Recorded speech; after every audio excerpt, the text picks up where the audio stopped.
आराम से आपको क्या लगता है कि ये लोकतंत्र हमारा बच रहा है? क्या लगता है आपको? हमारे साथ जो हुआ वो इररिलेवेंट है। हम स्टूडेंट्स के साथ हैं और उनकी आवाज उठा रहे हैं। स्टूडेंट्स के साथ जो हुआ वो आप ही बताइए, सही है कि गलत है?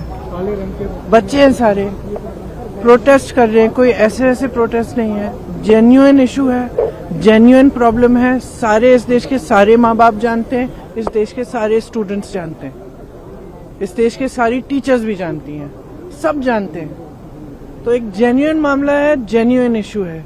उस पे स्टूडेंट सिर्फ अपना अधिकार मांग रहे हैं और कुछ नहीं मांग रहे हैं। वो सिर्फ ये कह रहे हैं हमें अपना अधिकार दो।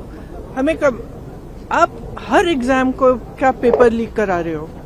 बच्चे इतना संघर्ष करके पढ़ाई करते हैं, अपने लिए एक फ्यूचर देखते हैं, आप उस फ्यूचर को बिगाड़ रहे हो।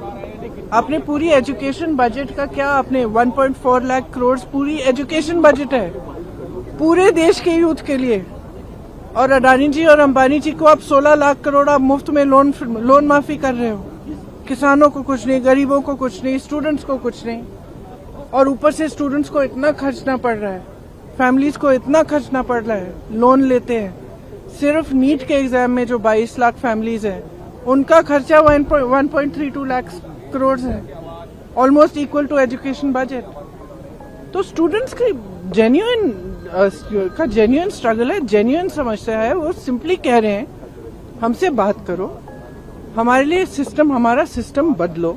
ये सिस्टम चल नहीं रहा है, टूटा हुआ सिस्टम है, सब जानते हैं टूटा हुआ सिस्टम है। जिसके बच्चे हैं, किसी भी क्लास का हो, किसी भी वर्ग का हो, जिसके बच्चे वो जानता है कि बच्चों पे क्या बीतती है जब एग्जाम देते हैं। और आप सोचिए कि 26, 27, 28 साल के बच्चे बार बार एग्जाम दे रहे हैं, बार बार पेपर लीक हो रहा है, अपनी नियुक्ति का वेट कर रहे हैं, नियुक्तियां नहीं हो रही हैं, तो फ्यूचर तो बर्बाद हो रहा है ना सबका। ऊपर से आप जॉब्स क्रिएट नहीं कर रहे हो। प्रदर्शन को अलोकतांत्रिक बता रहे हैं।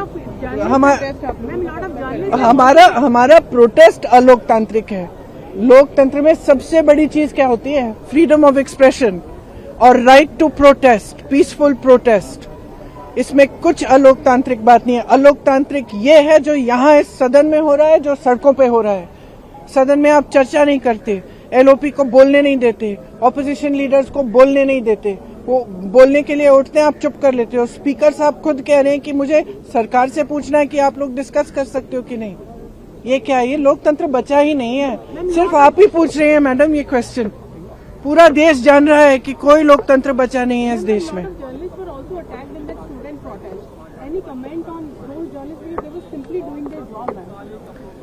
Look, it's very clear. We are against violence. We have always been. This is the ideology of our party. It's the ideology of our nation.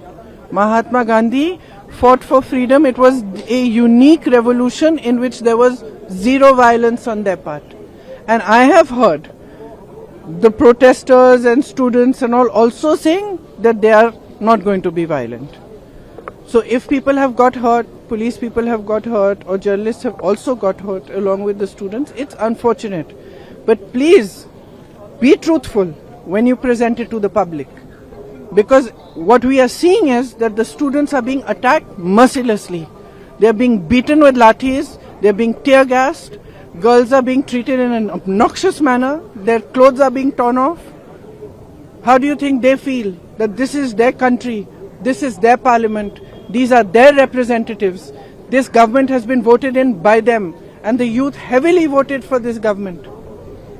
How do you think they feel? They feel completely betrayed. And I'm sorry, but I don't care what all you people say and what you put on the media and what you present. Our duty is to stand with them. Our duty is to raise our voice in their support, and our duty is to fight for our democracy, and we will do it. आप क्या कहेंगे? ये दुनिया का सबसे बड़ा लोकतंत्र है, आप क्या कहेंगे? और आप लोग अब सच बोलना शुरू कर लीजिए, सच दिखाना शुरू कर लीजिए।